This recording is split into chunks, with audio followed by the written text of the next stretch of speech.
আপনার বাড়িতে যদি দুষ্ট জিন বসবাস করে তাহলে আপনি 6টা লক্ষণ বুঝতে পারবেন। এই 6টা লক্ষণ যদি আপনার বাড়িতে দেখতে পান তাহলে বুঝে নেবেন যে আপনার বাড়িতে দুষ্ট জিন বসবাস করে, আপনার ঘরে দুষ্ট জিন বসবাস করে।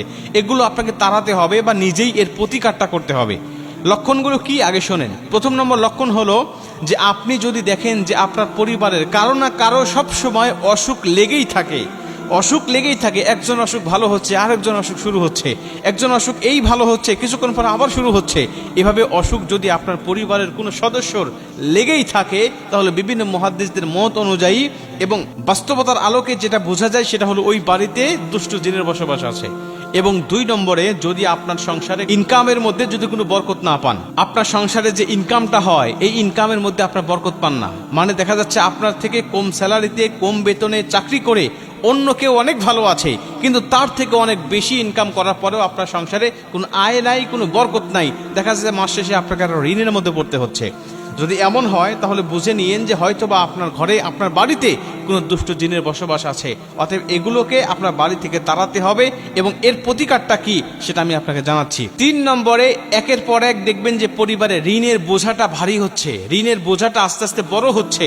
এই ঋণের বোঝা কোনোভাবে কেটে উঠতে পারতেছেন না, ভাবতেছেন যে ওই লোন তুলবো বা কিস্তি তুলবো, তুলে এই ঋণটা পরিশোধ করব, এরপর দেখবেন যে ওইটার জন্য আরেকটা নতুন ঋণ হয়ে যাচ্ছে, আবার আরেকটা নতুন ঋণ হয়ে যাচ্ছে।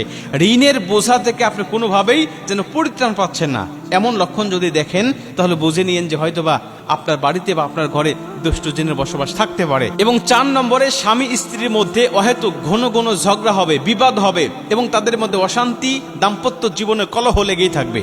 যদি এমন দেখেন যে স্বামী স্ত্রীর মধ্যে কোনো মহাব্বত নাই, ভালোবাসা নাই, শুধু ঝগড়া আর বিভিন্ন কলহ, দাম্পত্য জীবনে একদম অসুখ, এরকম যদি হয় তাহলে বুঝে নিয়েন যে আপনার ঘরে দুষ্ট জিনের আসর থাকতে পারে এবং সেই আসরটা আপনার উপরে পড়তেছে বা আপনার ওয়াইফের উপরে পড়তেছে বা আপনার পরিবারের সদস্যের উপরে পড়তেছে, যার কারণে সংসারের সদস্যদের মধ্যে কোনো ভালোবাসা নাই, কোনো মহাব্বত নাই, শুধুমাত্র ঝগড়া আর বিবাদে সব সময় আপনার সংসারের মানুষেরা লেগেই আছে। এটা হলো 4 নম্বর। আর 5 নম্বরে দেখবেন যে আপনার সংসারে যদি কোনো ছোট বাচ্চা থাকে তাহলে এই বাচ্চার মধ্যে অস্বাভাবিক আচরণ শুরু হয়ে যায়।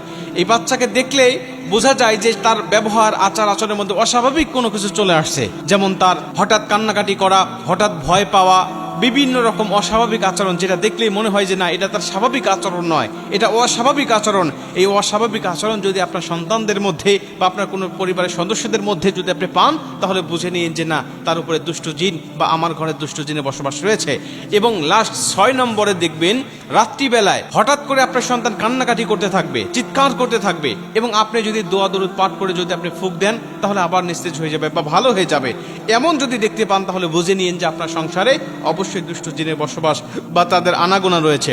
এমনটা যদি হয় তাহলে আপনি কোরআনিক কিছু আমল রয়েছে, যেমন কুল আস-সালাসা 3 কুল পাঠ করবেন, আয়াতুল কুরসি পাঠ করবেন এবং আপনার ঘরটাকে আপনি নিজের মতো করে সাজাবেন, সুন্দর করে পাক পবিত্র রাখার চেষ্টা করবেন। কারণ যেই ঘরে নাপাকি থাকে, যেই ঘরে ময়লা থাকে, যেই ঘরে ডাস্টবিন থাকে, এই ঘরে দুষ্ট জিনের বসবাস খুব বেশি থাকে, কারণ এই জায়গাগুলো তাদের খুব বেশি পছন্দ। এজন্য আপনি সতর্ক থাকবেন আর এই লক্ষণগুলো দেখলে আপনি সতর্ক হয়ে এগুলোকে পরিত্রাণ করার চেষ্টা করবেন কোরআনিক আমল দিয়ে এবং সংসারটা ঘরটাকে পাক পবিত্র রেখে, তাহলে অবশ্যই ইনশাআল্লাহ আল্লাহ পাক এগুলো থেকে আপনাকে হেফাজত করবে।